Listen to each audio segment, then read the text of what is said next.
40 ans de femmes professionnelles chez les sapeurs-pompiers, c'est peu. Des femmes chez les sapeurs-pompiers ou dans cette activité de sapeurs-pompiers, ça date d'il y a bien plus longtemps puisque les volontaires étaient déjà là avant. 40 ans c'est long, c'est court à la fois, énormément d'évolution, mais énormément de travail encore à faire parce que beaucoup de femmes n'osent pas venir chez nous par peur de ne pas être à la hauteur. Et c'est là-dessus qu'il faut que l'on travaille, c'est là-dessus qu'on doit communiquer. On a beaucoup de travail à faire pour augmenter la proportion de femmes au sein de notre corporation, que ce soit chez les pompiers volontaires ou chez les pompiers professionnels, car on a vraiment un intérêt à avoir cette diversité au sein de notre corporation qui sera source d'efficacité et d'efficience pour nos services. Je félicite mes collègues qui sont rentrés il y a 40 ans, parce qu'elles ont dû sûrement se battre pour rentrer, ça ne doit pas être facile à l'époque, hein. Donc bravo. Une femme sapeur-pompier, c'est avant tout un sapeur-pompier, comme les autres, qui se définit par ses compétences. C'est quelqu'un qui a un caractère de battante déjà, je pense, qui aime les défis, qui aime travailler en équipe, qui n'a pas peur de s'investir un petit peu plus que les autres dans son métier.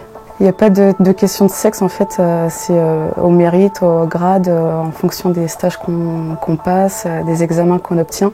Pour moi, j'ai des agents, qu'ils soient masculins, féminins, pour moi, c'est une question d'équité, que chaque personne soit traitée en tant que telle, avec respect par rapport à sa façon de servir et son engagement. Et je ne regarde pas si c'est un homme ou une femme, j'attends de la part d'eux un service et de qualité et un engagement plein.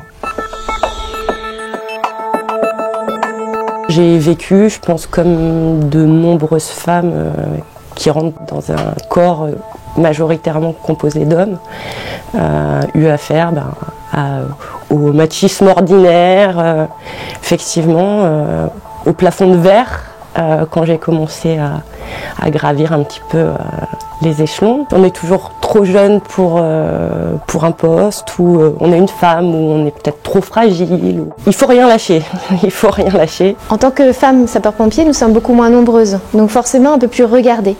Et forcément, comme on est un peu plus regardées, on a un peu moins droit à l'erreur. Donc quelque part, il faut montrer l'exemple. Les difficultés que j'ai pu rencontrer, c'est surtout sur le passage de grade. On sait que dès lors où on commence un peu à monter en grade, faut se préparer également, faut s'entraîner. Et puis on se retrouve souvent seul dans des stages face à des hommes, hein, ce qui m'est arrivé, moi, où je me suis retrouvée souvent la seule femme au milieu d'une vingtaine d'hommes. Donc faut montrer qu'on a la même capacité qu'eux. Et du coup, on arrive à surmonter toutes les problématiques. On est beaucoup testé, que ce soit à la caserne, dans la vie de caserne, ou bien sur le terrain, en manœuvre. Quand on arrive en tant que femme chez les sapeurs-pompiers, en fait, on arrive, il y en a qui nous prennent qui nous voient en tant que pompiers, d'autres qui nous voient en tant que femme avec ses attributs, et il faut juste leur faire voir qu'on est là pour faire le travail et non pour se trouver, entre guillemets, un mari, quoi.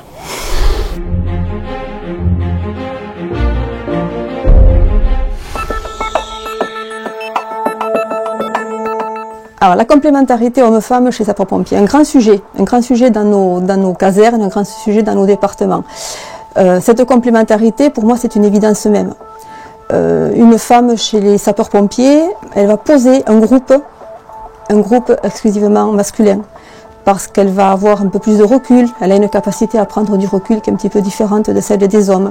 Elle a un côté maternant qu'elle va pouvoir mettre à profit tant en intervention que dans la vie de la caserne. Clairement, sur des interventions des fois qui sont sensibles, sur des drames, des affections, quelles qu'elles soient, qui peuvent toucher des femmes, c'est vrai que c'est un petit plus au niveau relationnel. On peut avoir un plus d'avoir un personnel féminin. C'est plus au niveau du secours à personne, parce que niveau incendie, en fait, avec tout l'équipement, on ne sait pas qu'on est une femme, hein, ça se voit pas. Quand il y a des enfants ou des jeunes mamans, c'est vrai que c'est plus rassurant d'avoir une femme dans le camion, ou quand il y a des accouchements. Mes collègues, c'est ce qu'ils me disent, heureusement que tu es là. Écoutez, on a apporté une certaine diversité, peut-être une vision des choses qui est parfois différente et complémentaire. Je pense notamment dans le terme de management, de relation aux émotions, tout ce qui est en lien avec la créativité et avec la gestion de crise actuelle qui est particulière, compliquée et amenée à gérer des choses qui sont tout à fait nouvelles. Je pense que c'est des atouts ou des caractéristiques qui sont vraiment complémentaires de nos collègues masculins. Je ne pense pas qu'il y ait de poste qui ne puisse être occupé par une femme chez les sapeurs-pompiers, puisqu'on a des femmes qui sont officiers, on a des femmes qui sont chefs de centre, on a des femmes qui sont directeurs départementaux. Donc on peut occuper toutes les fonctions et également avoir des activités au sein de l'ensemble des spécialités que peuvent exercer les sapeurs-pompiers.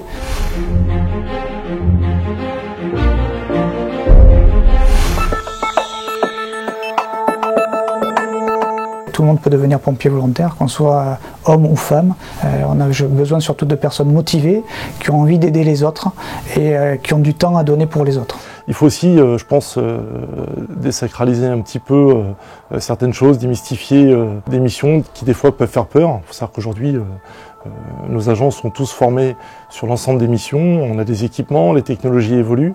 C'est plus facile aujourd'hui, qu'il y a moins de difficultés physiques dans la manière de travailler. Maintenant, on a du matériel qui nous permet de pouvoir le porter tout seul ou des choses comme ça. Donc c'est des petits trucs. C'est vrai que, je parle pour mon cas en tout cas, en étant un petit gabarit, c'est vrai qu'aujourd'hui je me sens plus à l'aise qu'il y a 15 ans, quoi. Pour faciliter l'accès du volontariat aux femmes, je suis convaincue qu'il faut communiquer différemment vers le grand public et montrer que l'activité de sapeur-pompier est davantage accessible à l'ensemble de la population et en particulier les femmes.